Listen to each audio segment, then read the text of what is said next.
नमस्कार दोस्तों, आज के इस वीडियो में हम BA second year political science subject के टॉपिक अमेरिकी व्यवस्था में संघीय तत्व क्या हैं उनका अध्ययन करेंगे। तो अमेरिकी व्यवस्था में संघीय तत्वों का अध्ययन करते समय हम देखेंगे कि पहला जो हमारा बिंदु है प्रभुत्व शक्ति का दोहरा प्रयोग है, दूसरा शक्ति विभाजन है, तीसरा है संविधान की सर्वोच्चता, चौथा है न्यायपालिका की यानी जुडिशियल सिस्टम की सर्वोच्चता और पांचवा है दोहरी नागरिकता, छठा है संघीय व्यवस्थापिका के दूसरे सदन में इकाइयों को बराबर का प्रतिनिधित्व। तो इनका हम आज अध्ययन करेंगे। तो चलिए आगे देखते हैं। तो सबसे पहली बात आती है दोस्तों कि अमेरिका के संविधान में कहीं पर भी संघीय या फेडरल शब्द का इस्तेमाल नहीं किया गया है, लेकिन अमेरिकी संविधान में संघीय शासन के जो तत्व हैं वो बिल्कुल ही साफ हैं, स्पष्ट हैं और ये जो 6 बिंदु हैं इनके माध्यम से हम इनको देख भी सकते हैं। तो जो पहला बिंदु है हमारा कि जो dual application of the government power है, तो उसका हम देखते हैं क्या है, प्रभुत्व शक्ति का दोहरा प्रयोग कैसे है। तो दोस्तों, यद्यपि संप्रभुता का विभाजन नहीं हो सकता है, विभाज्य संप्रभुता जीन बोधा ने बताया था, विशेषताएं बताई थी, आपने पढ़ी होंगी फर्स्ट ईयर में कि संप्रभुता होती है वो सर्वोच्च होती है, अविभाज्य होती है, अदेय होती है, ये सब संप्रभुता की विशेषताएं होती हैं। तो ये आपने पूर्व की कक्षा में अध्ययन कर ली। अब इसी बात को मैं दोहरा रहा हूँ कि यद्यपि संप्रभुता का विभाजन नहीं हो सकता, बांट नहीं सकते संप्रभुता को, और संघ और राज्य में भी संप्रभुता बटी हुई नहीं होती है, किंतु संघ राज्य में संप्रभुता की अभिव्यक्ति अवश्य ही केंद्रीय सरकारों इकाइयों की सरकारों यानी कि राज्य सरकारों, इन दो सरकारों या दो साधनों के द्वारा होती है। अमेरिकी संविधान के अंतर्गत प्रभुत्व शक्ति के दोहरे प्रयोग की ही व्यवस्था की गई है। केंद्रीय सरकार और राज्य सरकारों दोनों को ही संविधान से मान्यता प्राप्त है और ये अपने अपने क्षेत्र में कार्य करने के लिए पूरी तरह से आज़ाद हैं। जो भी इनके निर्दिष्ट कार्य हैं उनको करने में ये पूरी तरह से स्वतंत्र हैं, आज़ाद हैं। संघीय शासन के इस तत्व को अमेरिकी संविधान के अंतर्गत विस्तृत और पूर्ण रूप से अपनाया गया है। अगला बिंदु है दोस्तों शक्तियों का विभाजन, डिवीजन ऑफ पावर्स। तो ये भी आपने पूर्व की कक्षा में पढ़ा होगा फर्स्ट ईयर में कि अमेरिकी संविधान में जो व्यवस्था है शक्ति विभाजन की, ये कहाँ से ली गई है। मॉन्टेस्क्यू के विचार आपने पढ़े होंगे फर्स्ट ईयर में। मॉन्टेस्क्यू ने अपनी पुस्तक में बताया था, स्पिरिट ऑफ लॉज में, उसमें बताया था कि एक ही अंग के पास सारी शक्तियां होने से व्यक्ति की जो स्वतंत्रता है, अधिकार है, वो छिन जाते हैं। इसलिए क्या करो कि इन शक्तियों को अलग अलग अंगों के पास समाहित कर दो ताकि व्यक्ति की स्वतंत्रता और अधिकार सुरक्षित रहें। स्पिरिट ऑफ लॉज में मॉन्टेस्क्यू द्वारा दिए गए इन विचारों को ही अमेरिकी संविधान निर्माताओं ने अमेरिकी संविधान में लिख दिया और वहाँ शक्तियों का विभाजन कर दिया गया है। शक्तियों का विभाजन संघीय व्यवस्था का निश्चित रूप से एक बहुत ही महत्वपूर्ण लक्षण है, महत्वपूर्ण तत्व है। संघीय शासन के अंतर्गत संविधान द्वारा केंद्रीय सरकार और राज्यों की सरकार या कह लो कि इकाइयों की सरकार के बीच शक्ति का बंटवारा कर दिया जाता है। और अमेरिकी संविधान के अनुच्छेद 1 की 8वीं और 10वीं उपधाराओं में केंद्रीय सरकार तथा राज्यों की सरकारों में शक्तियों का बंटवारा किया गया है। शक्ति विभाजन के संबंध में अमेरिकी संविधान के अंतर्गत गणना व अवशेष के सिद्धांत प्रिंसिपल ऑफ न्यूमरेशन एंड रिसिडियम को अपनाया गया है, जिसके अंतर्गत केंद्रीय सरकार और इकाइयों की सरकारें इन दोनों पक्षों में से किसी एक पक्ष की शक्तियों की गणना करके उन्हें निश्चित कर दिया जाता है और जो बची हुई शक्तियां हैं वो दूसरे पक्ष को दे दी जाती है। गणना और अवशेष का सिद्धांत क्या होता है दोस्तों कि देखो आप शक्तियों को गिन लो, ठीक है, गिनने के बाद एक पक्ष को उनमें से कुछ शक्तियां दे दो, जो बच गई वो अवशेष है यानी वो दूसरे पक्ष के पास रह गई। तो अमेरिकी संविधान में ये व्यवस्था है कि शक्तियों को जो गिन रखा है वो शक्तियां गिनी हुई शक्तियों में से संविधान में लिख दिया गया है कि केंद्र को यानी संघ को कौन कौन सी शक्तियां प्राप्त होंगी, और इसके अलावा जो भी शक्तियां बच गई वो राज्यों को प्राप्त होंगी। अब इसकी तुलना हम हमारे देश के संविधान से करें तो हमारे देश के संविधान में ये व्यवस्था है कि केंद्र के पास शक्तियां लिख दी गई, ठीक है, केंद्र की शक्तियां लिखी हुई केंद्र सूची में, राज्यों की शक्तियां राज्य सूची में लिखी हुई हैं, और दोनों को जो जिन मामलों में अधिकार प्राप्त है तो वो है समवर्ती सूची, और जो कुछ बची हुई शक्तियां हैं वो केंद्र के पास ही हैं। लेकिन अमेरिकी संविधान में बची हुई या अवशिष्ट शक्तियां राज्यों के पास है, यानी दोनों में विरोध वाला संबंध है।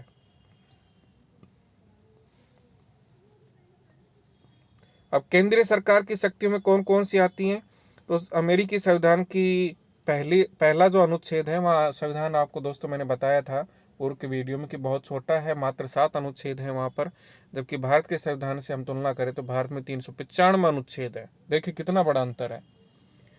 तो अमेरिकी संविधान के जो 7 अनुच्छेद हैं उनमें से जो पहला अनुच्छेद है उसकी 8वीं जो उपधारा है उसमें केंद्रीय सरकार की शक्तियों के बारे में लिखा गया है,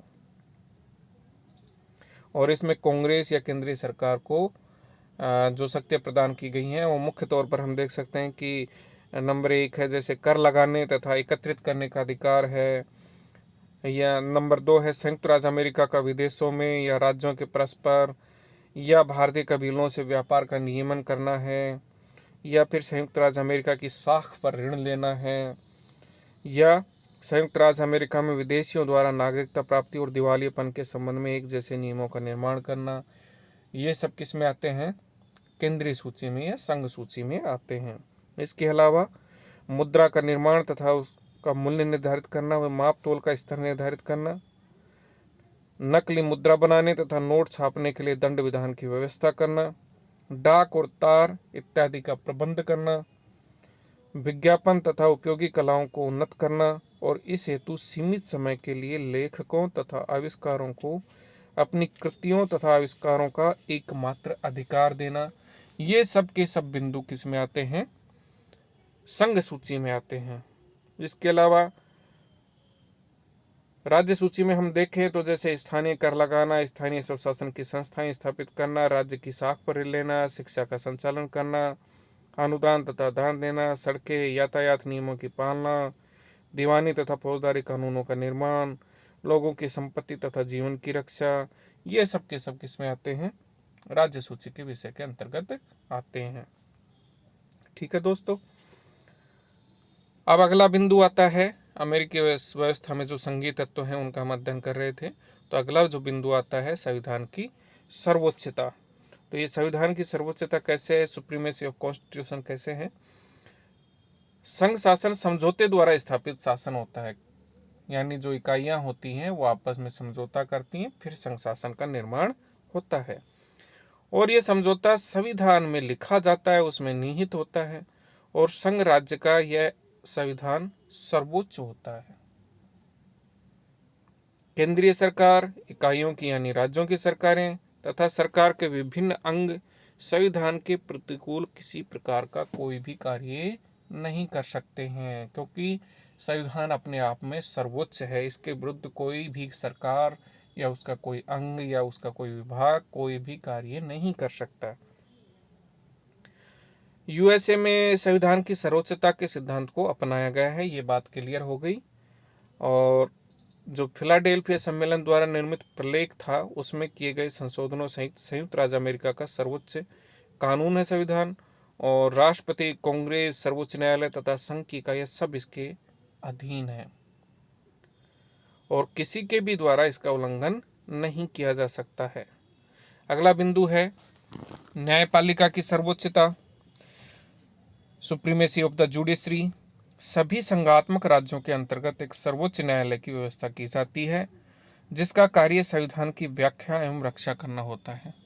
कहीं किसी कानून में यदि अस्पष्टता है या कहीं विरोधाभास है तो उसकी व्याख्या कौन करेगा, अमेरिकी सर्वोच्च न्यायालय करेगा। न्यायपालिका की जो सर्वोच्चता है वो कैसे है, कि सभी संघात्मक राज्यों के अंतर्गत एक सर्वोच्च न्यायालय की व्यवस्था की जाती है, जिसका कार्य संविधान की व्याख्या एवं रक्षा करना होता है। सर्वोच्च न्यायालय केंद्रीय सरकार, प्रांतीय सरकार या सरकार के किसी अंग द्वारा संविधान के प्रतिकूल जो भी कार्य किए जाते हैं तो सर्वोच्च न्यायालय उनको इलीगल या अवैधानिक घोषित कर सकता है। और यही क्या है? न्यायिक सर्वोच्चता, जुडिशियल सुप्रीमेसी। चार्ल्स बियर्ड तो न्यायिक सर्वोच्चता को ही संघात्मक शासन प्रणाली की सबसे महत्वपूर्ण विशेषता बताते हैं। अगला बिंदु आता है दोस्तों इसी के अंतर्गत कि ये जो न्यायिक पुनरावलोकन भी इसी से जुड़ा हुआ शब्द है, ये कहाँ से आया, कब आया, कैसे आया, तो इसको देखना हमें बहुत ज़रूरी है, क्योंकि न्यायिक पुनरावलोकन भारतीय संविधान में भी है। तो इसकी शुरुआत कहाँ से हुई थी?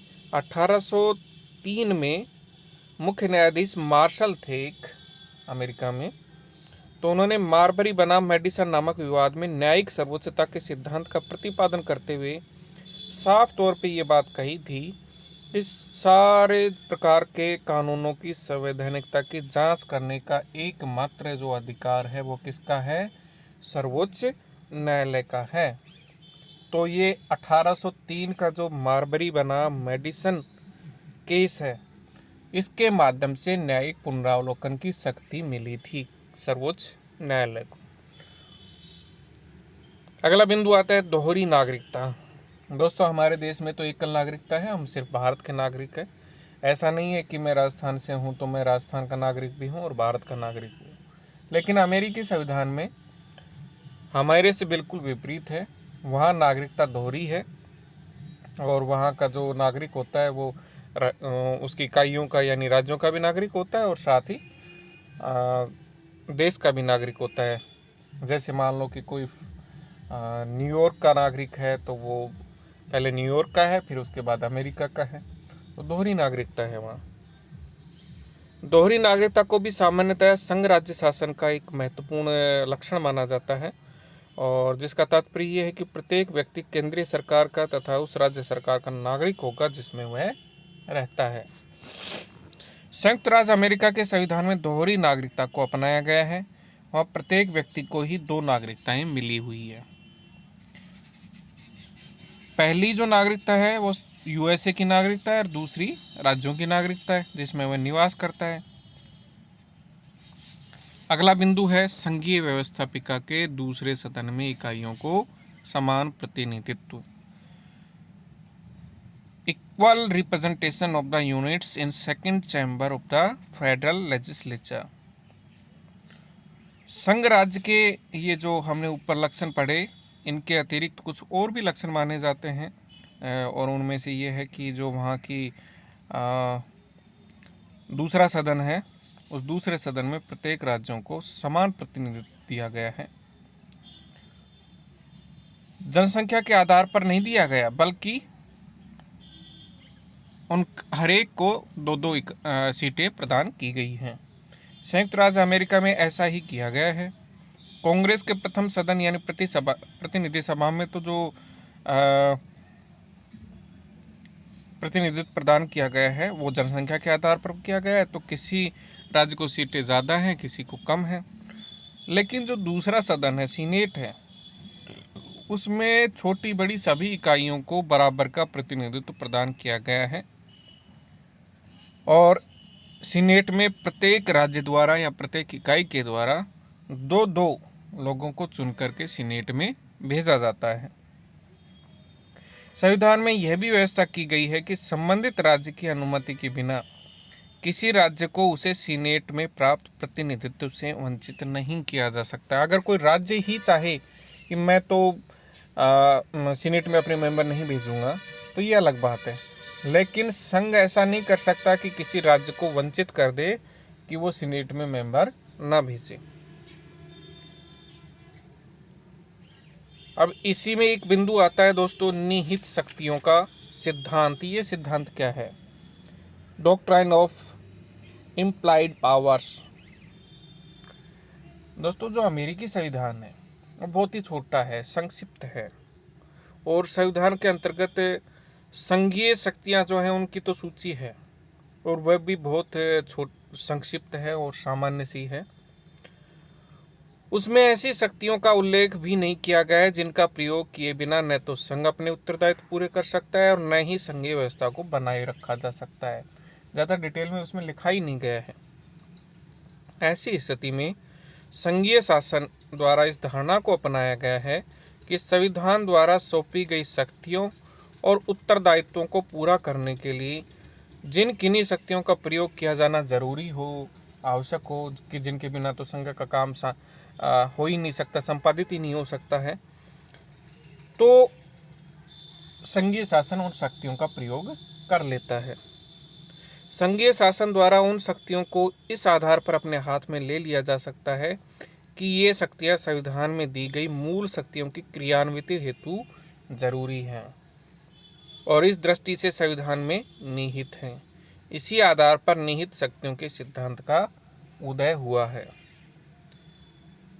अब इस सिद्धांत का संवैधानिक आधार है क्या कुछ, तो वो भी चलो हम अध्ययन कर लेते हैं कि constitutional basis of the theory, निहित शक्तियों के सिद्धांत का कोई संवैधानिक आधार है क्या, बेस है क्या। निहित शक्तियों के सिद्धांत का उदय किसी कानून के अंतर्गत नहीं हुआ, वरन एक ऐसी परंपरा के रूप में हुआ जिसे बाद में सर्वोच्च न्यायालय के निर्णय के अनुसार मान्यता दे दी गई और जो अमेरिका की संवैधानिक व्यवस्था का आज की तारीख में एक प्रमुख आधार बन गया है। सिद्धांत के इस परंपरा जनित उदय के कारण संविधान की संकुचित रूप से व्याख्या करने वाले पक्ष के द्वारा निरंतर यह बात कही जाती रही है कि निहित शक्तियों के सिद्धांत का कोई संवैधानिक आधार नहीं है, लेकिन वास्तव में ऐसी धारणा को अपनाना उचित नहीं है। इस सिद्धांत का उदय परंपरा जनित होते हुए भी इसका संवैधानिक आधार है और यह आधार अनुच्छेद 1 की उपधारा 8 में भी देखा जा सकता है, जिसमें साफ तौर पे कहा गया है कि उपर्युक्त शक्तियों की क्रियान्विति हेतु आवश्यक और उचित कानूनों का निर्माण करने की शक्ति कांग्रेस को प्राप्त होगी। वहाँ की जो संसद है कांग्रेस, उसको यह शक्ति प्राप्त होगी, ये साफ तौर पर लिखा गया है पहले ही अनुच्छेद के 8वें भाग में, उपभाग में। निहित शक्तियों के सिद्धांत का उदय इसी आधार पर हुआ है, यानी पहले अनुच्छेद के 8वीं उपधारा के आधार पर निहित शक्तियों के उदय को हम देख सकते हैं।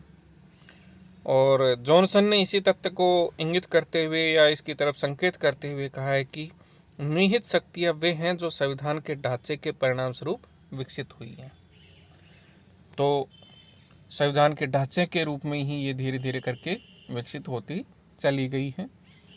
तो इस तरह हमने आज के इस वीडियो में अमेरिका के संघीय ढांचे का अध्ययन किया, जिसमें प्रमुख रूप से 6 विशेषताएं थी और उन 6 विशेषताओं के अलावा जो निहित शक्तियों का सिद्धांत है उसके बारे में भी हमने अध्ययन किया।